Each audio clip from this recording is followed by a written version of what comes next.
Hi investors, I am a professional trader with 28 years of investment experience, and today I'm just going to take you along and show you my daily routine. Of course it varies a little bit, but by and large I pretty much do the same things in the same order each day. So let's just wow, that was hard to say. Let's just jump right in, and of course this is not investment advice, I'm just showing you my routine.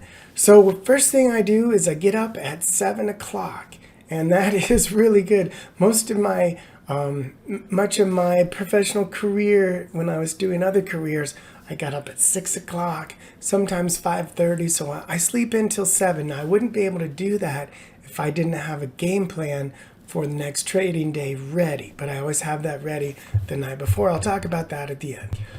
So I wake up, put on my glasses because I'm blind as a bat, and I open up Seeking Alpha on my phone, and I look at a combination of my portfolio and focus list, and I just look and see if there's anything up really big pre-market or down really big pre-market, anything that I need to potentially deal with at the open. I very rarely trade after hours. It's so thin and not always indicative. I've seen a stock like down 10% in the pre-market and then it opens up down 1.5%, that kind of thing. But I just like to be aware. So I look at the pre-market action and then I scroll down and I just take a look at any of these analysis articles or news items that catch my eye. And by the way, if you're interested in Seeking Alpha, they are my partner, and there's a link to it in the description below.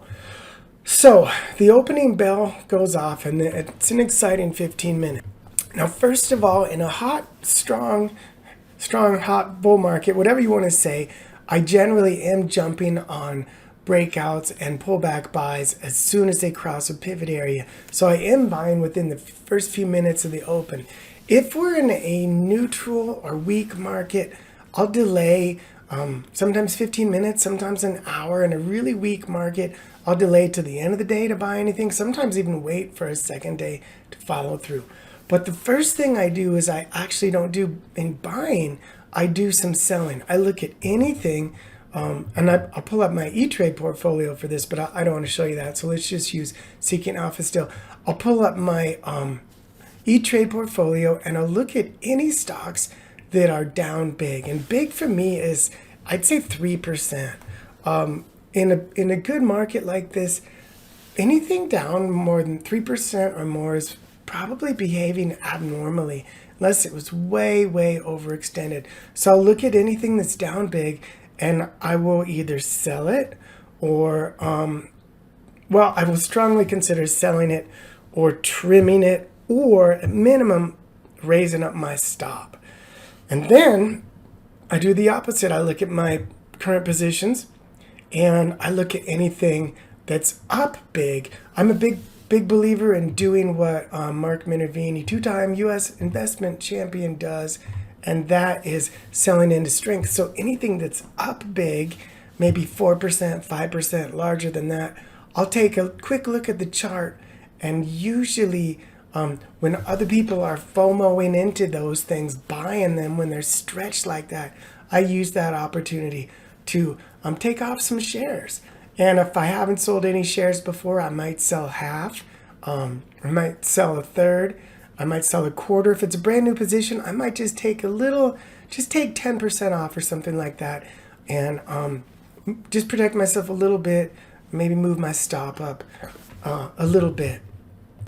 And how high does a stock need to be for me to sell some shares? So I'm primarily a swing trader, so I definitely capture smaller gains. It really depends on the market environment. Strong environment like this, I usually am waiting until about 10%, and then I'll take off more at 15 or 20. 20%, as you know, is when O'Neill said that the next base is usually about to form. In a weaker market, I'm a lot quicker to take profits, sometimes 5%, sometimes 4%, that kind of thing. Okay, so I deal with the stocks that are down big, then I deal with the stocks that are up big. That can just take a few minutes, or it can take a long time to depending on how wild the market is. Then I deal with my alerts. Every day I set alerts, and every day I have stock alerts go off. I set alerts to the upside when I'm looking to go long on a stock, or to the downside. Once I'm in stocks, I'll have alerts to the upside and the downside. It's a little bit complicated. But anyway, inevitably, when the morning bell goes off at 7:30 here in Montana, I will get a plethora of alerts. Here is just about a third of them from today. And when it's a strong market or really strong up day or strong down day, I will get a whole bunch of these going off like popcorn. My phone will be going off like crazy. And then I have it linked to my computer so I can actually pull them up on my computer. Other days when it's real quiet, I might just get a few. So then I systematically go through these alerts. Let's just, I wonder if how can we do this here? Okay, so let's just roll through these really, really fast. So here's ARM Semiconductor, working up the right side. It's wedged up though. See this wedging action, pullback, wedging action, pullback, wedging action. We need another pullback. Wish I would have bought it right about there, but I didn't. But keep that on the radar. BWXT. This is building this really high handle. It's too short. I really wanted that to move sideways longer, so I'm going to ignore it. ALKT. This is looking good. Shoulder, head, shoulder, handle. Here's our neckline. Maybe it gives us a little handle. So I would, it just needs a few more days. Let's just do 2 more. I don't want to spend all day, the entire video doing this. Upstart blasted into space. I wonder what the news is with this one. Ugly deep cup, a little bit of VCP action. In hindsight, we should have bought it right there, but I did not. One more, okay? Knife River. This looks good, actually. This looks good, but prior uptrend, shoulder, head, shoulder. Here's the neckline. Right side is pointing at the screen. Right side is a little bit compressed there, but we could have started a position right here. Now, this is a really nice looking handle with shakeout, and I would not have been opposed to going long here with a stop at, say, right down there, 86.75. But it would be ideal to have the handle come down to the line, the demarcation line, is that right? The lip line, so to speak, which would be down here at 83. So I'm probably going to pass on that for today. So I go through all my alerts. That can take a long time. On a big alert day, that might take 45 minutes or an hour. I don't know. I don't really time things. Time just flies by when I'm doing this. All right. I'm looking at my notes to the right here.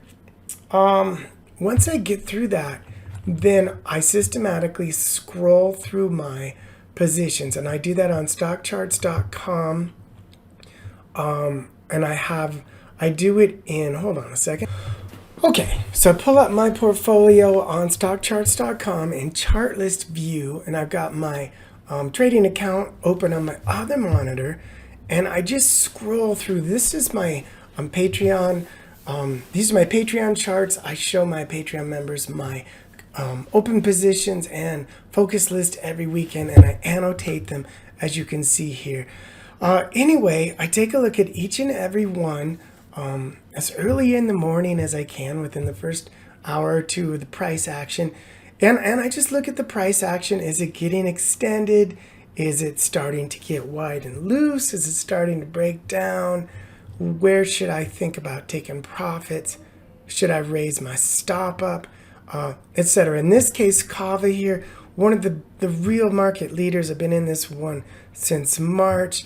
It gapped up on earnings, and it is just getting some nice post-earnings drift.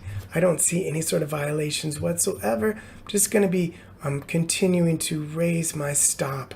I got a staggered stop here, one here and one here. And I scroll through all of my positions, just manage them. Like I said, sell a little into strength, put a little on if it's at a good buy point, like right there, etc., etc. All right, the next thing I do is I look at all the charts on my focus list. Now I don't need to look at those right away because I have alerts set. So they will trigger, I will be alerted if they cross where I want to buy them. For example, ISRG Intuitive Surgical is on my focus list. This base is a little short. I'd like for it to extend another week or two. You could have arguably bought it off the bounce off the 50-day right here. But anyway, I've got an alert. What is that? 496.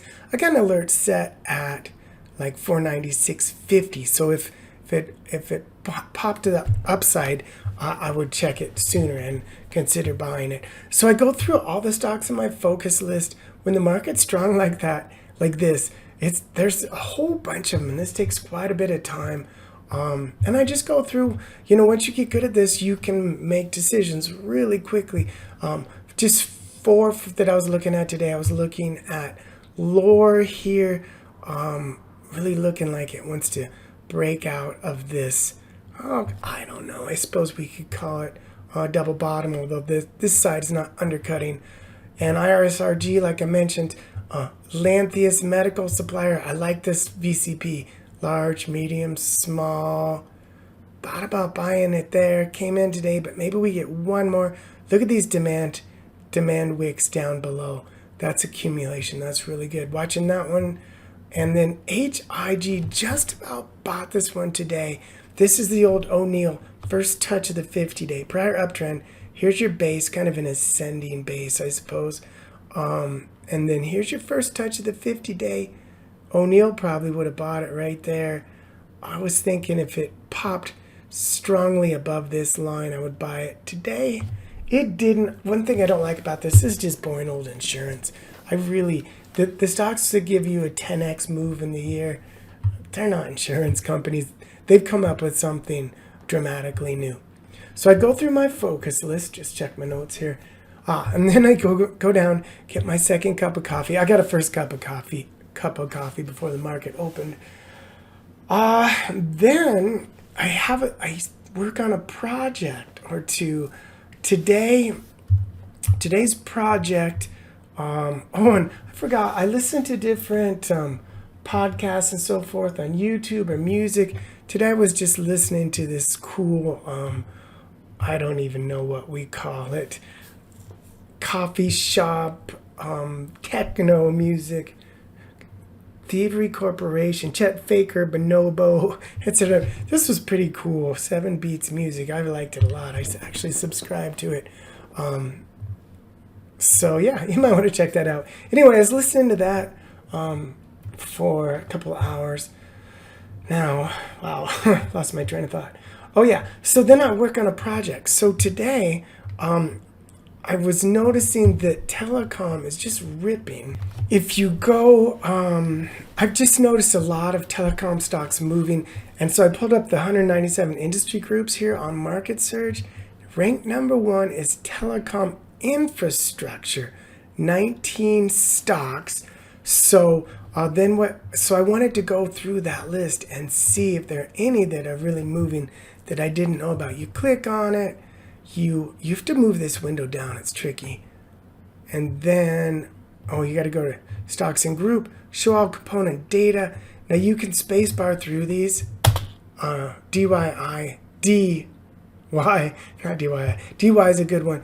But what I actually prefer to do is just look at them from a technical perspective first. So I put my Market Surge over here on the right screen, and I move these, I export them, and I put them on stockcharts.com. And I make a list here, all of my lists, telecom infrastructure. And then, just like my portfolio and focus list, I can scroll through and see, look at UI. Talk about a zombie March. Wish I was in this. Where would we have bought this? 200 days to flat. Wow, probably the first touch of the 50-day right there. So I went through all those. I'll give you 3. The 3 I like the best. DY is almost ready to go here. It just needs to push off of the 50-day. Tried today and failed. Now, if I like the chart, then I'll look at it on Market Surge my other screen here. Pretend that's on the other screen. And DY installation telecom it's checking all the boxes. Great numbers. I won't go through all this stuff, but fundamentals are looking really good. That is buyable tomorrow. I would say if it clears today, like at 192 or so. Nokia needs a little more work here, making some sort of little wild base. Like to see it slide sideways a few more days, but nice, looking nice on the 5-year. Nice shape to this base, right? This is a nice cup with handle. A lot of supply over here, but most of that, if you look at it on market surge, I'm getting off track here. If it's 1.5 years to the left, then you don't worry about it. See this line right here? You don't even worry about that stuff. So most of the supply is gone. Nokia might be ready in a few days. And then speculative, if you want to speculate, Ribbon Communications, wild long base, but now it's tightening up. Large, medium, small, smaller. If it had closed strongly today, you could have considered putting on a small position. This is a bucking Bronco. You'd have to go really small. Let's see, what is that? 7.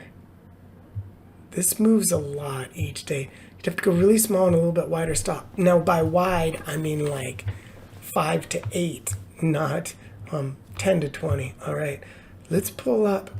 Here's Ribbon. You can pause it and look at these numbers if you want to. Looks good. Anything under $10 is speculative and prone to failure. This has been real sluggish so far. Look, relative strength of 71.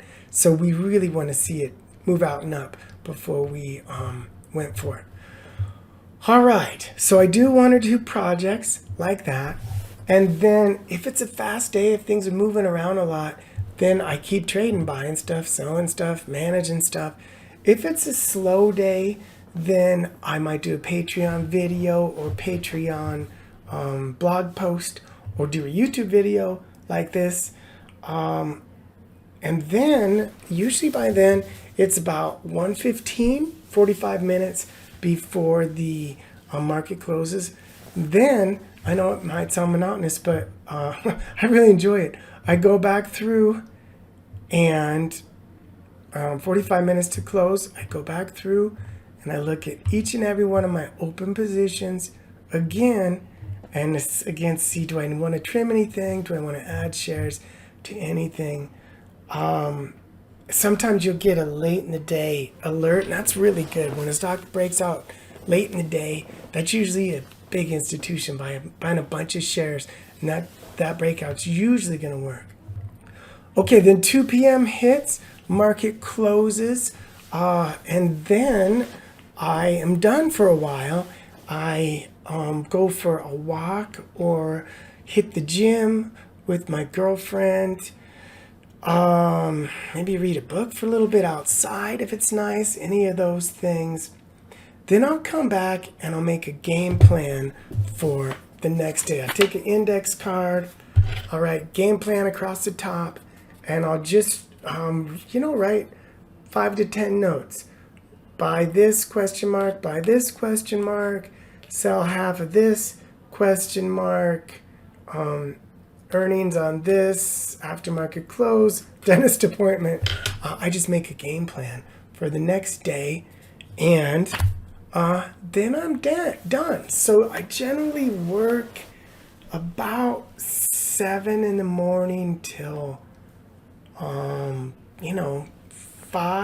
or so, but I've got a 2-hour break in there where I go and work out, and a little lunch break. Although when the market's hot, when the market's slow, I'll go downstairs and eat lunch and just watch for alerts. If the market's fast, and I'll eat lunch in front of the computer. Then the only other thing is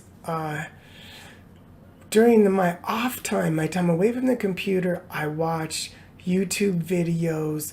I really like Trader Lion's trading videos for the most part.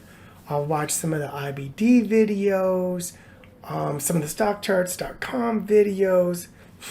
Just when I'm doing the dishes, or I don't know, putting away laundry, organizing stuff in the garage. And a lot of the time, I'm so familiar with the charts, I don't even need to look at the charts they're showing. But sometimes they'll put a new chart, they'll be talking about a stock I'm not familiar with, then I will, take a look at it. A lot of times I just leave my phone in my pocket and just listen to it. And I'm not only looking for, my opinion about the market and stocks is purely based upon the charts. So I listen to those primarily for entertainment, but also to see what the general public is, which way they're leaning, and especially which stocks they're following. A lot of times, the stocks that they are hyping oftentimes don't work right away because they're crowded trades. Like Shaq here, everyone was all excited about that, broke out, pulled right back into the pattern. I remember Netflix, they were talking about this one a while ago, and it reversed and came back in for quite a while after they hyped it. So I almost listen for stocks to avoid, if that makes sense. I want to get in stocks that no one else is talking about and buying, and then wait for it to get discovered. But I'm also buying a little breakouts and pullback. I'm always buying in the right direction. I'm not a value guy where I buy something because I think it's undervalued. I'm buying based on momentum. But I want to buy. I like to buy stuff not stuff like Netflix, but stuff like this one, DBD Diebold Nixdorf, beautiful looking VCP cup breakout, and none of the YouTubers are talking about it, as far as I know. That's it for my day. Rinse and repeat. I love it. The days fly by. I don't know how many hours I'm working. Oh, and then I put in an hour or two on over the weekend doing my Patreon videos and doing a little extra chart study and stuff. But that is it for my basic day. If you want to check out my portfolio and focus list, you can do a 7-day free trial to my Patreon, link in the description below. You might want to consider checking out Seeking Alpha. Like I said, I look at it every morning when I get up, and also when I'm doing fundamental analysis, if I just want to learn more about a stock. Let me know your thoughts and comments. If you have any questions, I'll see you in the next video.